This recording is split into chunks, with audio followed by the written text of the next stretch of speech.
Alors, dans l'actualité, il y a beaucoup de choses.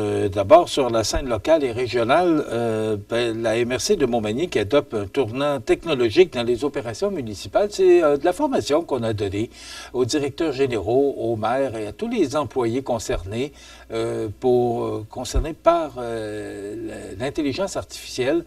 C'est une réalité. Il va falloir s'y faire. C'est une nouvelle façon de travailler qui peut être très avantageuse pour les entreprises, les municipalités.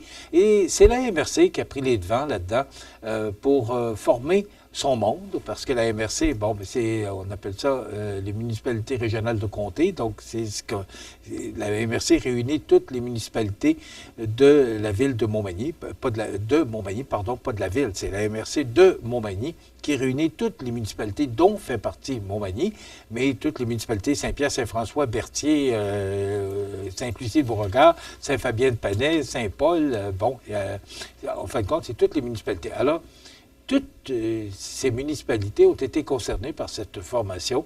Et Mme Nancy Labrec, qui est directrice générale de la MRC de Montmagny, viendra demain nous parler exactement. C'est quoi de l'intelligence artificielle? Pourquoi on veut former?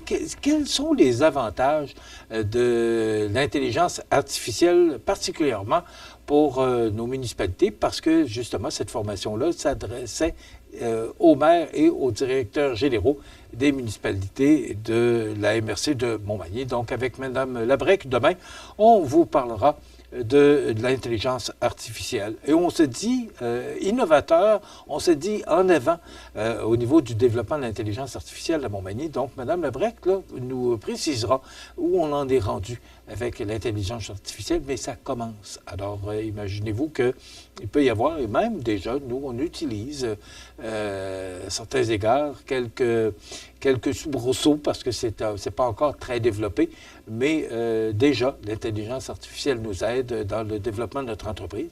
Alors, je comprends que ça peut aider aussi les villes et municipalités dans l'avancement de leur technologie. Je ne sais pas si vous en avez eu connaissance. Moi, je n'ai pas eu connaissance parce qu'on est quand même pas loin de la rue Saint-Jean-Baptiste là, et de la 3e avenue. Mais Jean Carbonneau me disait tout à l'heure qu'ils ont dynamité. Ils ont commencé ce matin là, tout près de la 3e avenue et de la rue Saint-Jean-Baptiste, là, parce que les travaux, on s'en va vers le sud. Je ne sais pas jusqu'où. Est-ce que tu sais, Jean, jusqu'où vont ces travaux? Non, parce que là, on monte la 3e avenue. Bien, à un moment donné, la 3e avenue va avoir une fin, mais ce sont des travaux de dynamitage qu'on doit faire parce que le roc est trop solide et trop dur. Alors, il faut dynamiter pour être capable de procéder à l'installation là, ou au changement là, de la tuyauterie, là, parce que, c'est vieux et il faut adapter ça à 2024. Ça a dérangé beaucoup parce que depuis quelques semaines, là, on a dû fermer le boulevard Taché ou la route 132 là, en avant de chez IGA et passer par la rue Saint-Jean-Baptiste ou encore par les galeries Montmagny. C'était compliqué, mais qu'est-ce que vous voulez? Il faut le faire, il faut procéder au changement d'infrastructures qui ont des dizaines d'années. Il faut procéder à ces changements. Donc, le progrès, ça dérange. Hein? Alors, on dynamite cette semaine. On a voulu informer particulièrement les résidents qui sont tout près, là, à une centaine de mètres des travaux. Là.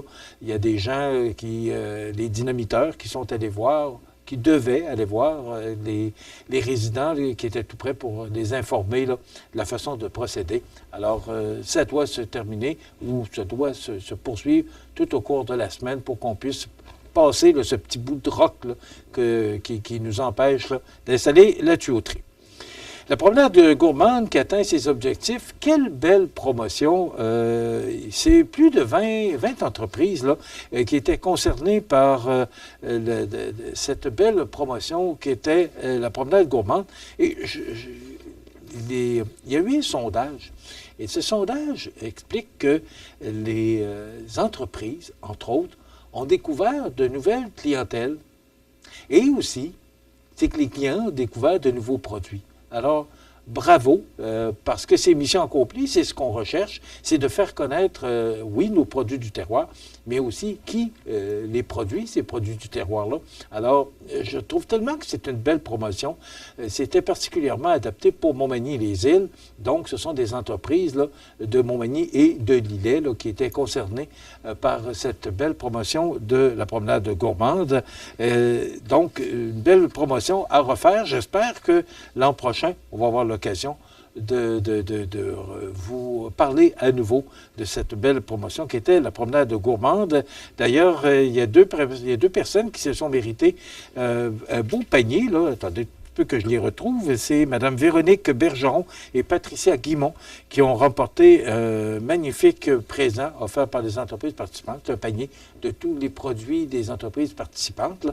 C'est un beau cadeau, mais aussi 85% des répondants mentionnaient avoir découvert de nouveaux produits ou de nouveaux producteurs, alors que du côté des entreprises agrotouristiques participantes, on affirmait que cet événement-là leur avait permis de se faire connaître et aussi de développer de nouveaux clients.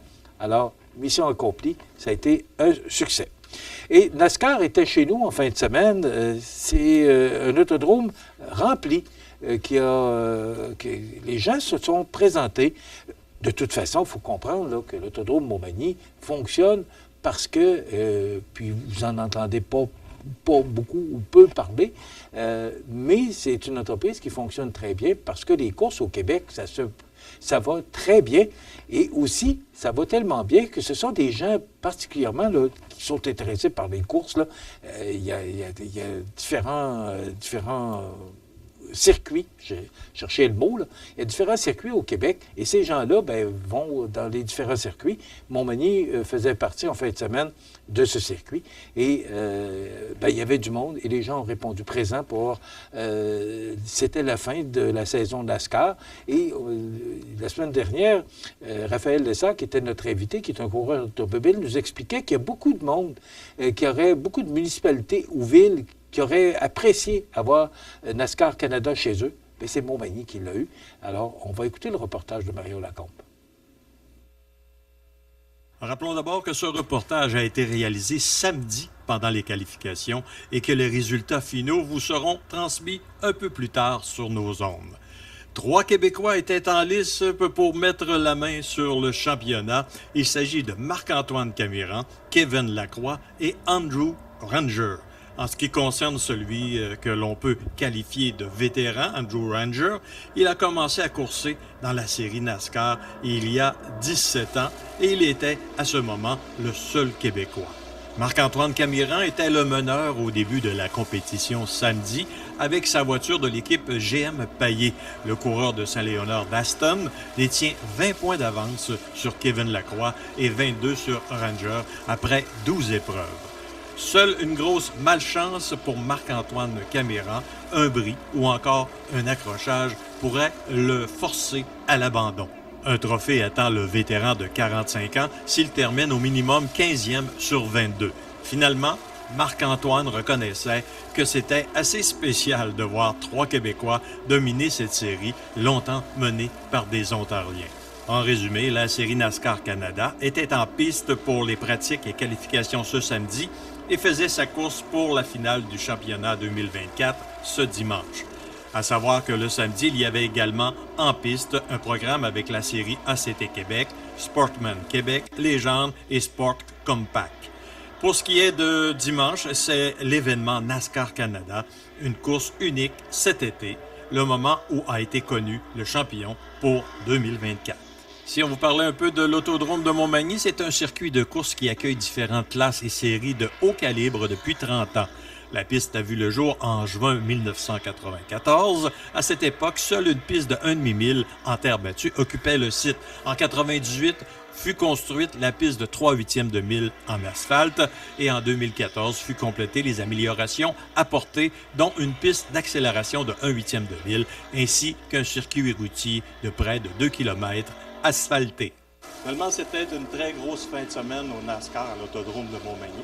Nous aurions aimé avoir quelqu'un en entrevue. Malheureusement, l'horaire très chargé des pilotes, entre autres de Raphaël Lessard, ne nous permettait pas de pouvoir, ainsi que le bruit ambiant, comme vous pouvez le constater, ne nous permettait pas d'avoir un entrevue. Mario Lacombe à l'autodrome de Montmagny pour CMA TV Information.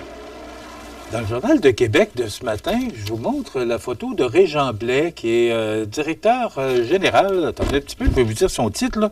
Il est directeur général du regroupement Conduit Pro, qui représente une cinquantaine d'écoles de conduite. Bien, c'est Régent Blais de Montmagny, l'école de conduite, là. Pourquoi je vous parle de Régent Blais, c'est qu'on dit dans le Journal de Québec, et c'est un article, là, il dit que la tendance s'est accentuée du fait que les jeunes manquent de l'école pour aller suivre des cours de conduite. Et là, le ministre Drainville dit que c'est une absence injustifiée, le ministre Drainville. Alors, je suis entièrement d'accord avec M. Drainville. C'est que, et Régent Blais semble aussi d'accord, et Régent dit, on a plusieurs membres qui ont fait des demandes pour rencontrer des directions d'école pour voir c'est quoi le mieux pour que l'étudiant puisse suivre ses cours pratiques pendant le jour sans être pénalisé. C'est ce que Régent Blais explique dans le Journal de Québec de ce matin. Mais toutes les raisons sont bonnes pour manquer de l'école, c'est ça que je comprends. Donc, on dit qu'on trouve des façons de faire, que ce soit en fin d'après-midi. L'école se termine, quoi, 3h30, 4h. Il reste quand même du temps pour pouvoir aller suivre le cours de conduite ou encore en soirée, parce que je sais qu'on donne à l'occasion des cours en soirée, il doit en avoir le samedi. On trouve des façons de faire, mais toutes les raisons sont bonnes pour manquer de l'école. Et ça m'amène à vous parler parce qu'on cherche un mode d'emploi pour une école sans cellulaire. La semaine dernière, on est revenu sur le sujet, à savoir, il y a des parents qui ne sont pas contre le fait qu'il y ait des cellulaires à l'école, au moins durant leur pause ou encore sur l'heure du dîner. Vous savez, à partir du moment où tu donnes on dit, hein, tu donnes un pouce, les gens prennent une verge, là, ben c'est à peu près la même chose.